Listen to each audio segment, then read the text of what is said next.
बच्चों, आज हम कक्षा 12 व्यवसाय अध्ययन के अध्याय 11 विपणन के अंतर्गत प्रवर्तन एवं प्रवर्तन मिश्र पर चर्चा करेंगे। देखिए, इसको समझते हैं। एक उत्पादक द्वारा वस्तुओं का उत्पादन किया जाता है। इसने वस्तुओं का उत्पादन किया और यह वस्तुओं का उत्पादन क्यों करता है? ताकि यह ग्राहकों की आवश्यकता की पूर्ति कर सके। यह उसकी आवश्यकता की संतुष्टि के लिए वस्तुओं का उत्पादन करने का कार्य करता है।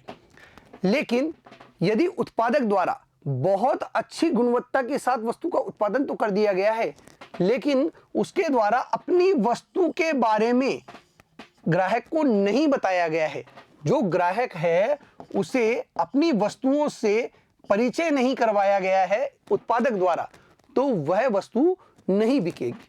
मान लीजिए मैं साबुन का निर्माता हूं, एक साबुन कंपनी है मेरी और मैं साबुन बनाने का कार्य करता हूं, नहाने का साबुन। बाजार में बहुत सारी कंपनियों के नहाने के अलग अलग साबुन विद्यमान हैं। ग्राहक पहले से ही किसी अन्य कंपनी की साबुन को लेता है। मेरी साबुन में मैंने एक विशेषता डाली है जिससे कि जो ग्लोरीपन होता है, जो चमक होती है चेहरे की, वह बढ़ती है। लेकिन मैंने इसके बारे में अपने ग्राहक को जानकारी प्रदान नहीं की है, तो ग्राहक इस उत्पाद को नहीं खरीदेगा।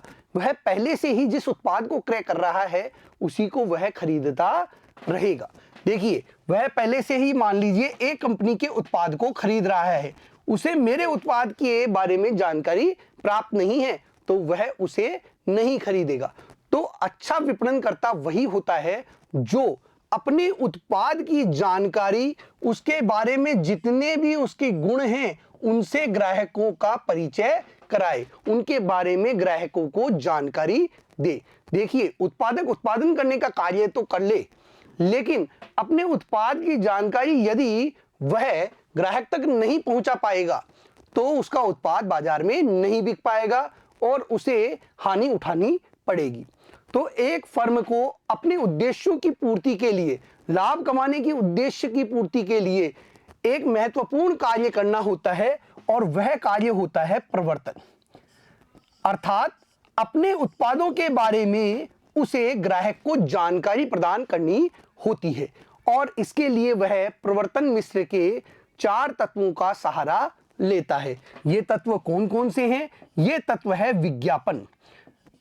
देखिए, वह अपने उत्पाद का विज्ञापन करता है। विभिन्न माध्यमों के जरिए वह अपने उत्पादों के बारे में ग्राहक को जागरूकता प्रदान करने का कार्य करता है।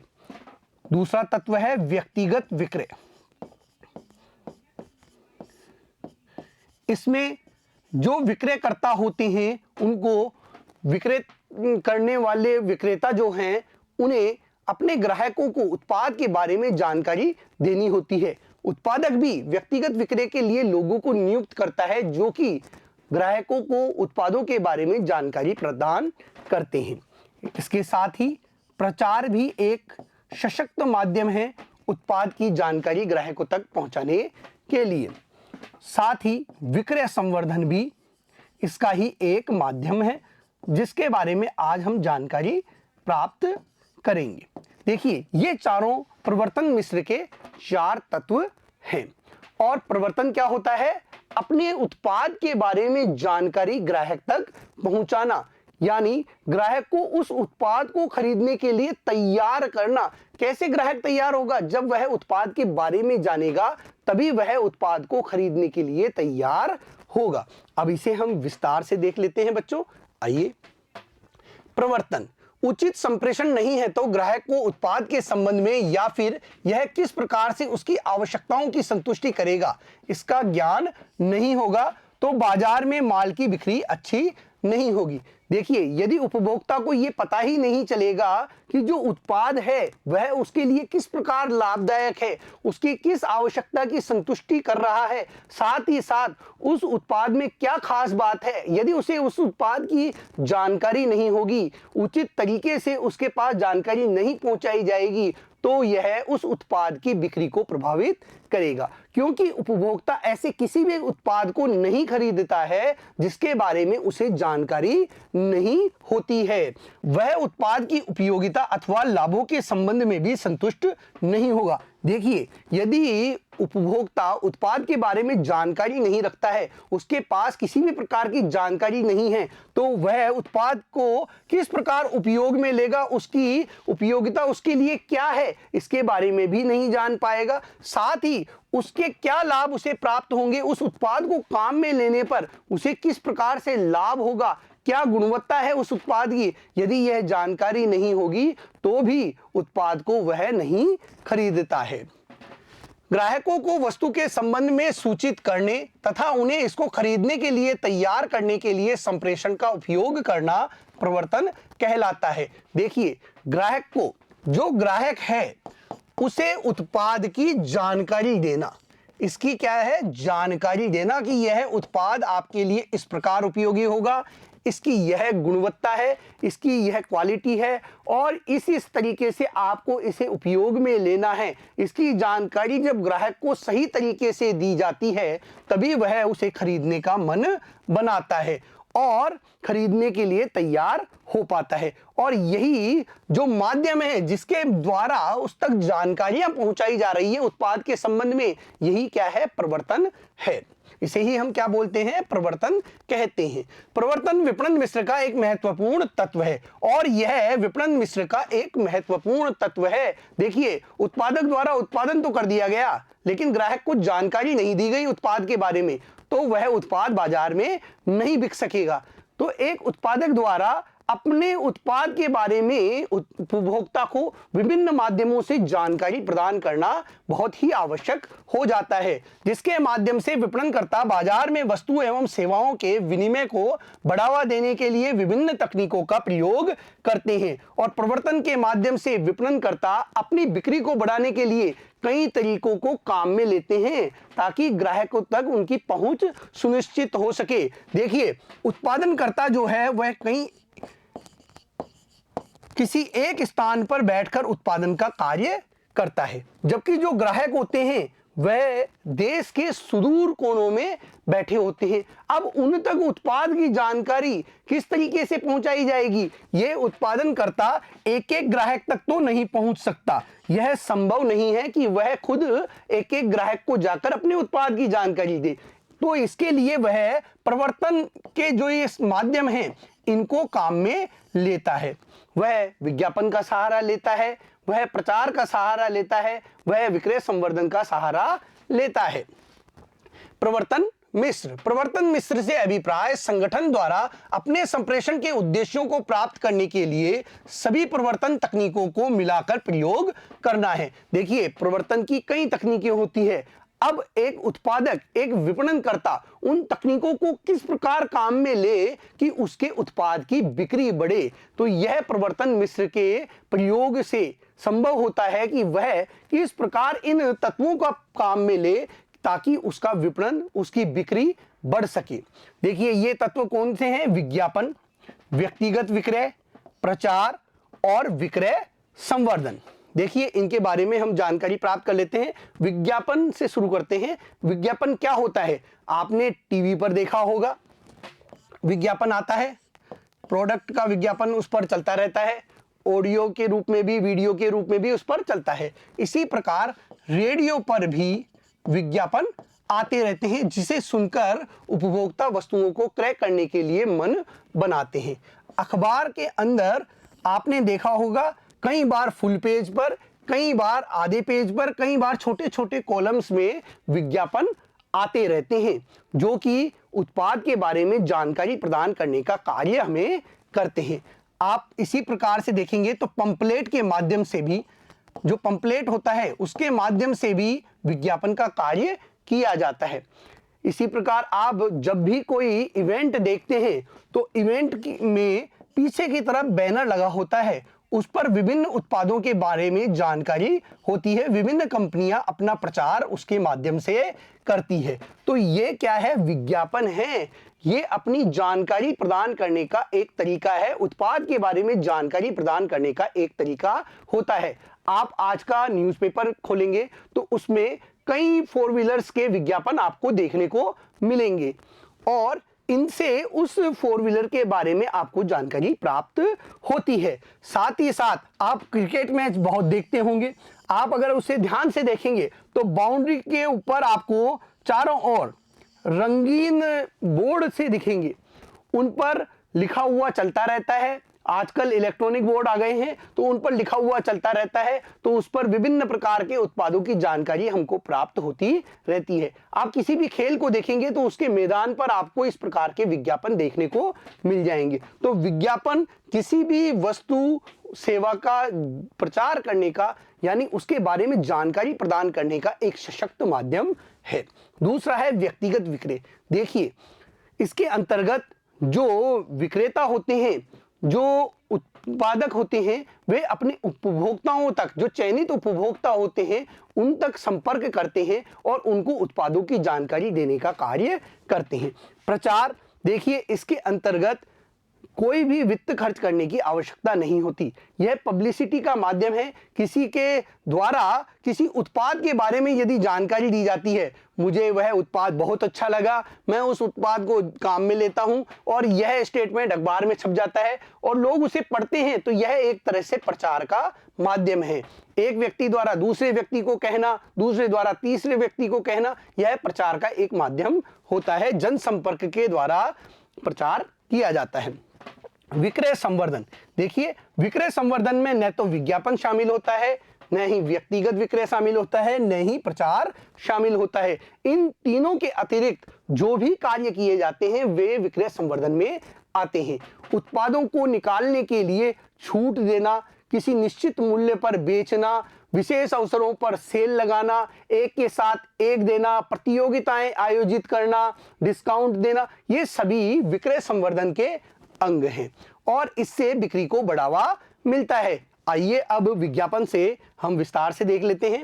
विज्ञापन प्रवर्तन के लक्ष्यों को प्राप्त करने के लिए इनके विभिन्न मिश्रणों का उपयोग किया जा सकता है। देखिए, विपणनकर्ता इनके विभिन्न मिश्रणों का उपयोग करके अपने लक्ष्यों को प्राप्त करता है। वह इन तत्वों को, इन चारों तत्वों का अलग अलग प्रकार से प्रयोग में लेता है। वह कभी विज्ञापन का ज्यादा सहारा लेता है, कभी विक्रय संवर्धन की पद्धतियों का ज्यादा सहारा लेकर अपने उत्पादों की बिक्री को बढ़ाने का काम करता है। फर्म इन तत्वों को किस प्रकार से समावेश कर उपयोग करेगी, यह अनेक तत्वों पर निर्भर करेगा, जैसे बाजार की प्रकृति, वस्तु की प्रकृति, प्रवर्तन का बजट, प्रवर्तन के उद्देश्य आदि। देखिए, किस तत्व का किस प्रकार से उपयोग किया जाएगा यह कई बिंदुओं पर निर्भर करता है। जैसे बाजार की प्रकृति कैसी है, वस्तु की प्रकृति कैसी है, प्रवर्तन का बजट कितना है, किस पर कितना बजट खर्च किया जा सकता है, प्रवर्तन के उद्देश्य क्या है, अपनी उत्पाद को ग्राहकों तक पहुंचाने का उद्देश्य क्या है। ये सभी बातें इन प्रवर्तन मिश्र के तत्वों को काम में लेने के आधार को निश्चित करती है। साथ ही बाजार में प्रतियोगिता कैसी है, इस पर भी यह निर्भर करता है कि किस तत्व का कैसे प्रयोग किया जाए। देखिए, जब कड़ी प्रतिस्पर्धा होती है तब विज्ञापन का सहारा लिया जाता है। आइए विज्ञापन के बारे में जानकारी प्राप्त कर लेते हैं। विज्ञापन प्रवर्तन के लिए सबसे सामान्य रूप से उपयोग में आने वाली तकनीक है। देखिए, सबसे अधिक जो प्रचलित तकनीक है वह है विज्ञापन। इसके अंतर्गत जो उत्पादक होता है, जो विपणनकर्ता होता है, वह अपने उत्पादों को टीवी पर, रेडियो पर, समाचार पत्रों के माध्यम से,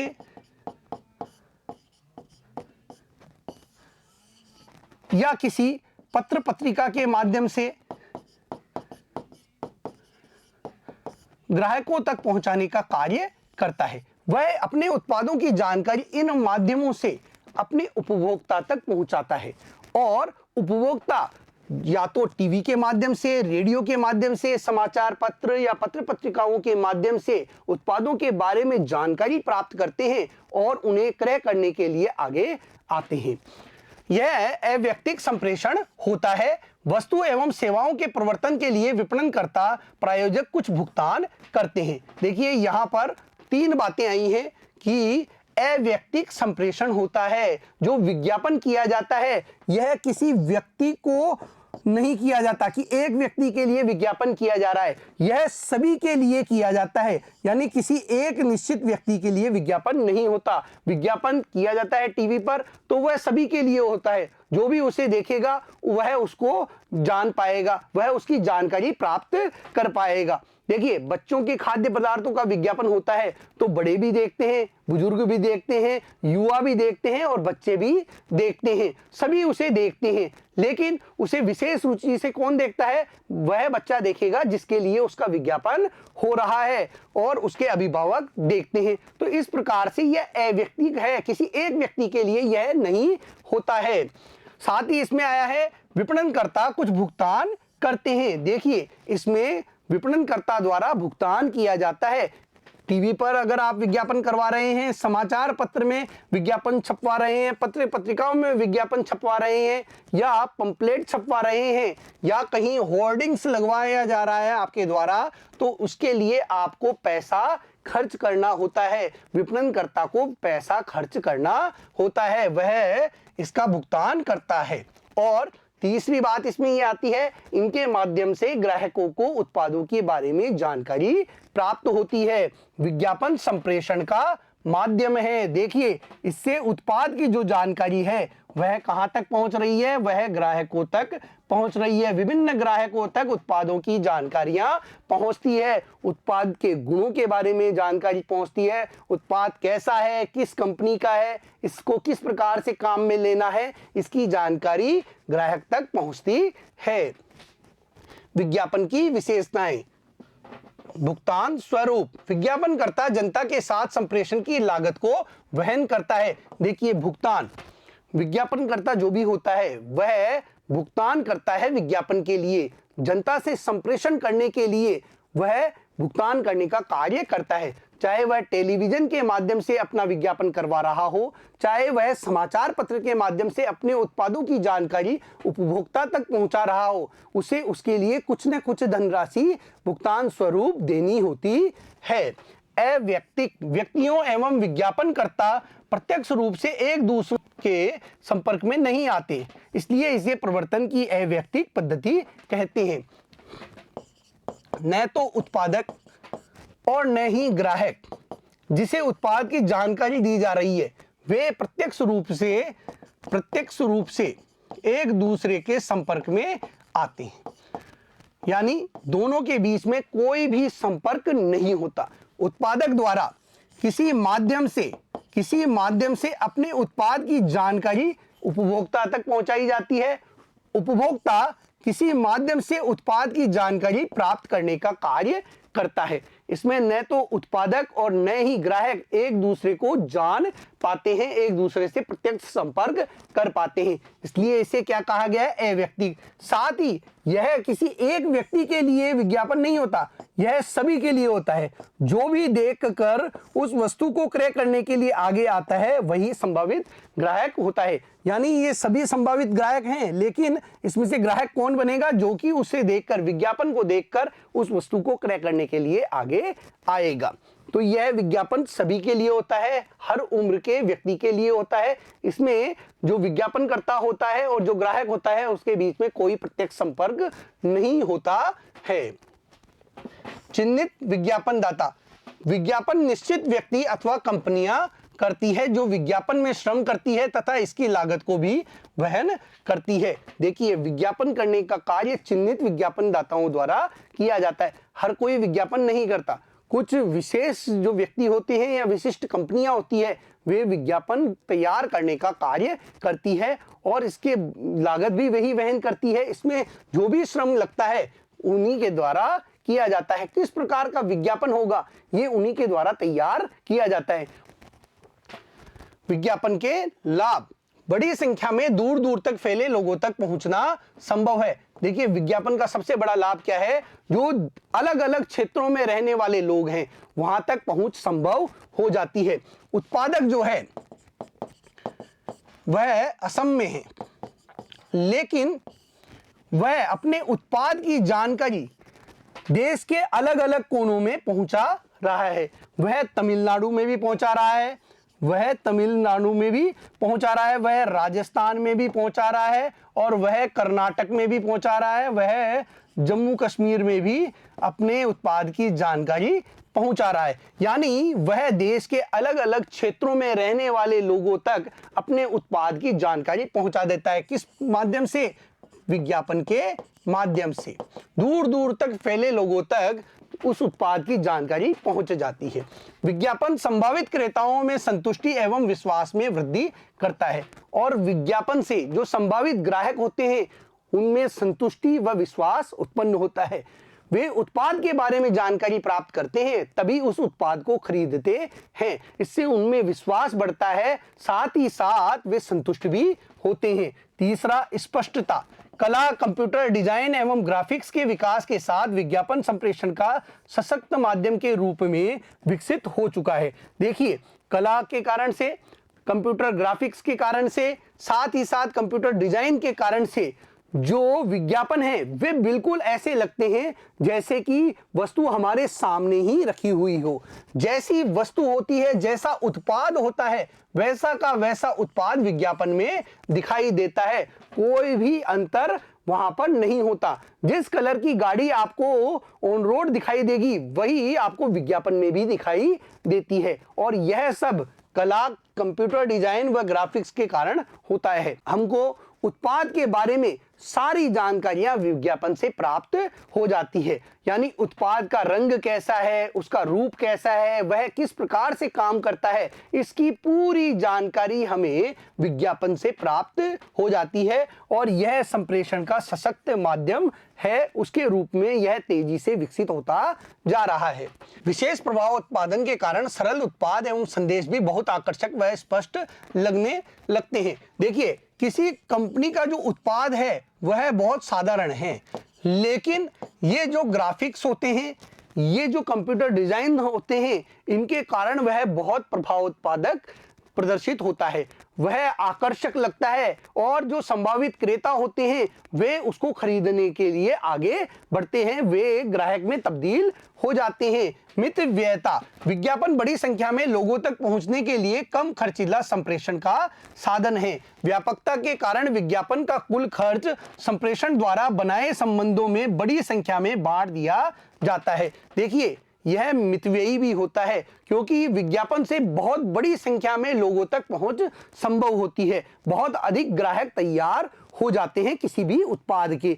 जब उत्पाद के बारे में लोगों को पता चलता है तो वे उसे क्रय करने के लिए आगे आते हैं और उसे क्रय करते हैं। इससे जो प्रति वस्तु लागत होती है वह बढ़ जाती है, और जो भी लागत है, देखिए, लागत आई 100 रुपए, 1000 इकाइयों पर 100 रुपए की लागत आई विज्ञापन करने की। अब यह इन सभी में बढ़ जाएगी, तो इससे क्या होगा, लागत भी कम होती चली जाती है। इससे प्रति लक्षित इकाई लागत कम हो जाती है। विज्ञापन की आलोचना। देखिए, हमने विज्ञापन के लाभ देखे, लेकिन जो आलोचना करने वाले आलोचक हैं उन्होंने इसकी कुछ कमियां भी बताई है। अब हम इसकी कमियां भी देखेंगे और उसको किस प्रकार से उसका विरोध किया गया है यह भी हम देखेंगे। लागत में वृद्धि। विज्ञापन के कारण उत्पादन की लागत में अनावश्यक रूप से वृद्धि होती है, जो बढ़े हुए मूल्य के रूप में क्रेता को ही वहन करनी होती है। देखिए, टेलीविजन पर कुछ सेकंड का विज्ञापन आता है, उसके लिए लाखों करोड़ों रुपए खर्च करने होते हैं। आपने देखा होगा किसी कंपनी के विज्ञापन में अमिताभ बच्चन आते हैं, बच्चन साहब आते हैं, किसी के विज्ञापन में अनिल कपूर आते हैं, किसी के विज्ञापन में अभिषेक बच्चन आते हैं, किसी के में अक्षय कुमार आते हैं। ये जो अभिनेता हैं ये विज्ञापन करने के लिए लाखों करोड़ों रुपए उस फर्म से लेते हैं। इससे उत्पाद की लागत बढ़ जाती है। साथ ही साथ टेलीविजन पर कुछ सेकंड का विज्ञापन दिखाने के लिए भी उस कंपनी को, टेलीविजन कंपनियों को, जो चैनल होते हैं उनको लाखों रुपए देने होते हैं। उदाहरण के लिए, टेलीविजन पर कुछ सेकंड के विज्ञापन पर विपणनकर्ता को लाखों रुपए की लागत आती है। देखिए, विज्ञापन तैयार करने की लागत अलग है और विज्ञापन को प्रदर्शित करने की लागत अलग आती है, तो इससे प्रति वस्तु की लागत जो है वह बढ़ती चली जाती है। विज्ञापन पर जो धन व्यय किया जाता है उससे लागत में वृद्धि होती है। उत्पाद की कीमत निर्धारण में जो एक महत्वपूर्ण तत्व होता है, और जो ये लागत में वृद्धि होती है यह उत्पाद के मूल्य निर्धारण का महत्वपूर्ण तत्व है। इसके बारे में हमने पढ़ा ही था कि जब भी उत्पाद का मूल्य निर्धारित किया जाता है तो यह देखा जाता है कि लागत की वसूली हो जाए, लागत को हम वसूल ले, इसी आधार पर हम मूल्य का निर्धारण करते हैं। तो देखिए, जब लागत बढ़ेगी तो क्या होगा, मूल्य भी हमें ज्यादा ही रखना होगा ताकि हम अपनी लागत को, जो लागत हमारी आई है, उसे वापस से वसूल सकें। और जब ये लागत अधिक आती है तो मूल्य भी हमें क्या करना पड़ेगा, अधिक रखना पड़ेगा। और यह मूल्य किससे वसूला जाएगा, यह क्रेता से वसूला जाएगा। तो क्रेता के लिए वह वस्तु बहुत महंगी हो जाती है। किसी वस्तु के विज्ञापन पर काफी लागत आती है, लेकिन क्रेताओं को उत्पाद की विशेषताओं के संबंध में पता लगता है तथा वे इसे खरीदने के लिए प्रेरित होते हैं। इससे उत्पाद की मांग में वृद्धि होती है। अब देखिए, इसकी जो कमी निकली है, लागत में वृद्धि होती है, इसकी विरोध करने वाले इसको क्या कहते हैं, वे कहते हैं कि भाई जब लागत तो बढ़ती है लेकिन उत्पाद के बारे में जब ग्राहक को पता चलता है तो अधिक से अधिक मात्रा में ग्राहक उस उत्पाद को खरीदने के लिए आगे आते हैं, यानी बिक्री बढ़ती है। देखिए, बिक्री बढ़ेगी तो सीधी सी बात है उत्पादन भी बढ़ाना होगा, और जब उत्पादन बढ़ता है तो प्रत्येक वस्तु की लागत जो है वह क्या होती है, कम होती चली जाती है। और जब मांग बढ़ती है, बिक्री बढ़ती है, तो भी लागत कम होती चली जाती है, क्योंकि उत्पादन हमें क्या करना पड़ रहा है, बढ़ाना पड़ रहा है। बिक्री बढ़ रही है तो उत्पादन बढ़ाना पड़ेगा, जिससे लागत कम होती चली जाती है, और इसका फायदा उपभोक्ता को ही प्राप्त होता है, जिससे उत्पादन में वृद्धि होती है। इससे बड़े पैमाने के उत्पादन के लाभ मिलते हैं, और इससे उत्पादन के लाभ मिलेंगे जो अंततः किसको मिलेंगे, क्रेता को ही मिलेंगे। प्रति इकाई उत्पादन लागत कम हो जाती है क्योंकि कुल लागत को इकाइयों की बड़ी संख्या में बांट दिया जाता है। पहले जहां 1000 इकाइयां उत्पादित की जा रही थी और उन पर मान लीजिए 1000 रुपये खर्च आ रहा था, प्रति इकाई पर 1 रुपये का खर्च आ रहा था विज्ञापन का। ये विज्ञापन का खर्चा है और ये इकाई है, तो हर इकाई पर कितना रुपया खर्च आ रहा था, 1 रुपया आ रहा था। लेकिन जब उत्पादन बढ़ाना पड़ा, 2000 इकाई हमने उत्पादन कर दिया और विज्ञापन पर खर्च कितना हो रहा है, 1000 रुपया, तो अब प्रति इकाई पर कितना खर्च हो रहा है, 50 पैसा। कितना खर्च हो रहा है, 50 पैसा ही खर्च हो रहा है प्रति इकाई पर विज्ञापन के लिए। तो इस प्रकार खर्चा क्या होता चला जाता है, इकाइयां बढ़ते ही, उत्पादन बढ़ते ही कम होता चला जाता है। इससे उपभोक्ताओं पर भार कम होता है, बढ़ता नहीं है, और इससे उपभोक्ताओं पर भार कम होता है, वह बढ़ता नहीं है। दूसरा है सामाजिक मूल्यों में कमी। देखिए, दूसरी आलोचना यह की गई है कि सामाजिक मूल्यों में कमी आती है विज्ञापन से।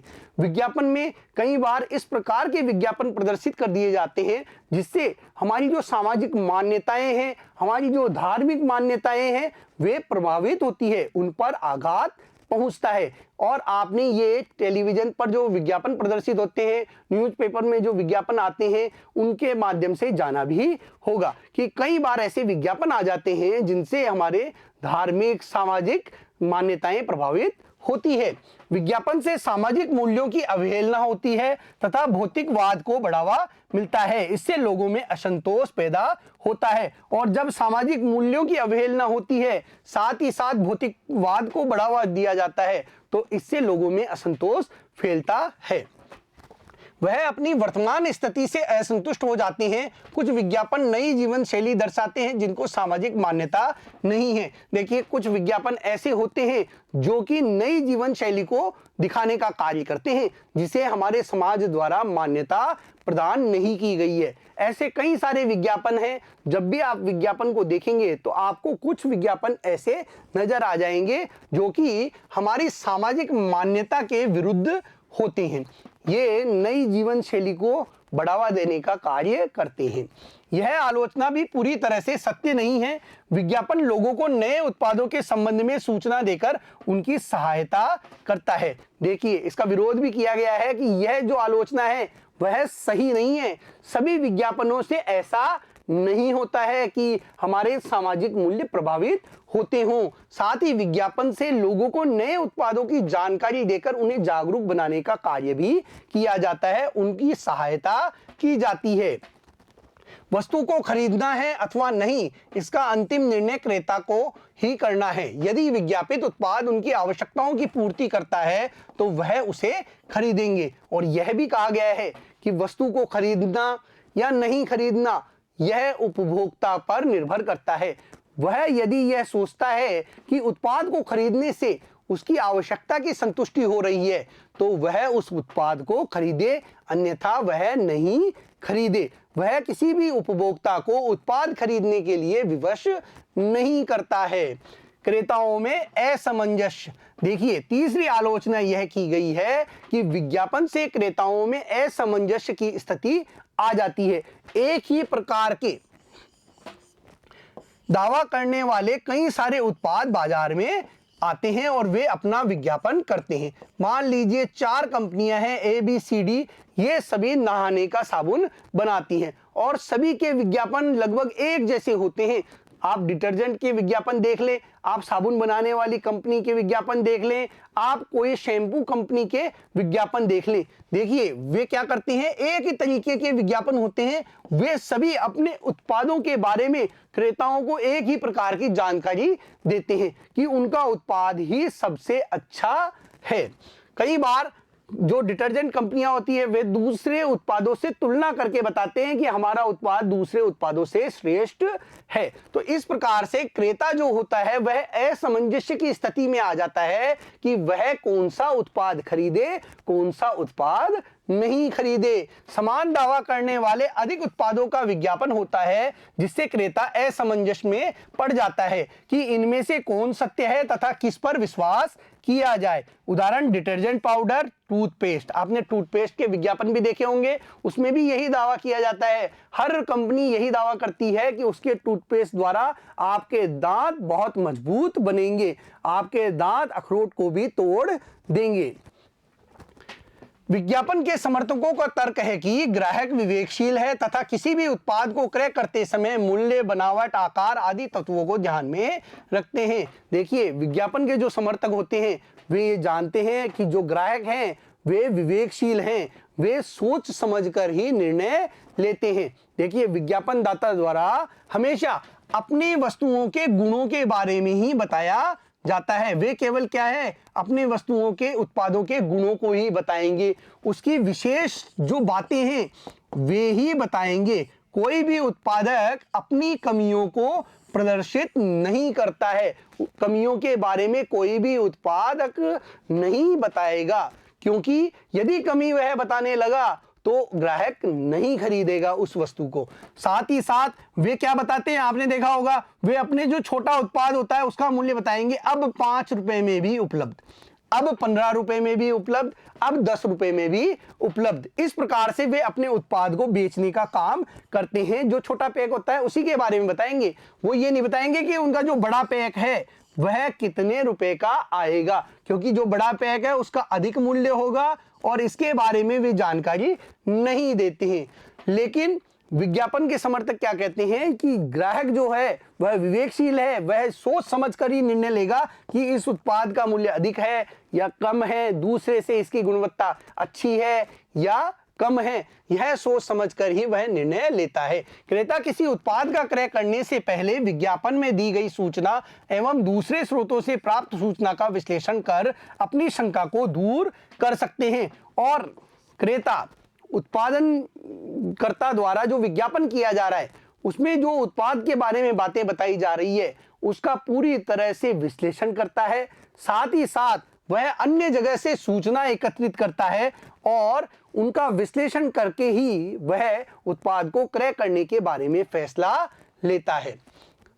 घटिया उत्पादों की बिक्री को प्रोत्साहन। देखिए, आलोचक यह कहते हैं कि जो विज्ञापन होते हैं इससे घटिया वस्तुओं की बिक्री को प्रोत्साहन मिलता है। उत्पादक द्वारा अपने वस्तुओं का जब विज्ञापन किया जाता है तो वह केवल श्रेष्ठ बातों को ही बताता है, वह केवल अच्छी बातें ही प्रदर्शित करता है। कोई कमी है उत्पाद की, जो कमी है उसे वह छिपा लेता है, वह उसे प्रदर्शित नहीं करता है। विज्ञापन श्रेष्ठ एवं घटिया वस्तुओं में अंतर नहीं करता तथा लोगों को घटिया वस्तुओं को खरीदने के लिए प्रेरित करता है और विज्ञापन से लोग घटिया वस्तुओं को भी खरीदने के लिए प्रेरित हो जाते हैं, क्योंकि विज्ञापन में केवल उनके अच्छी बातों को ही बताया जाता है, जो कमियां होती हैं उनको छुपा लिया जाता है। श्रेष्ठता एवं घटियापन गुणवत्ता पर निर्भर करती है, जो एक तुलनात्मक अवधारणा है। जो श्रेष्ठ वस्तु है या घटियापन है, इसे सिर्फ उनकी गुणवत्ता के आधार पर ही पता किया जा सकता है। यह एक तुलनात्मक अवधारणा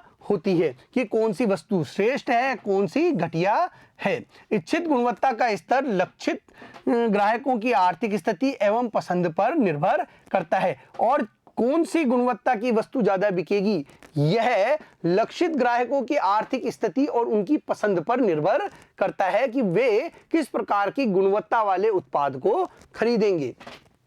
विज्ञापन दी गई गुणवत्ता वाली वस्तुओं की बिक्री करता है और ग्राहक इसे तभी खरीदता है जब यह उनकी आवश्यकताओं की पूर्ति करता हो।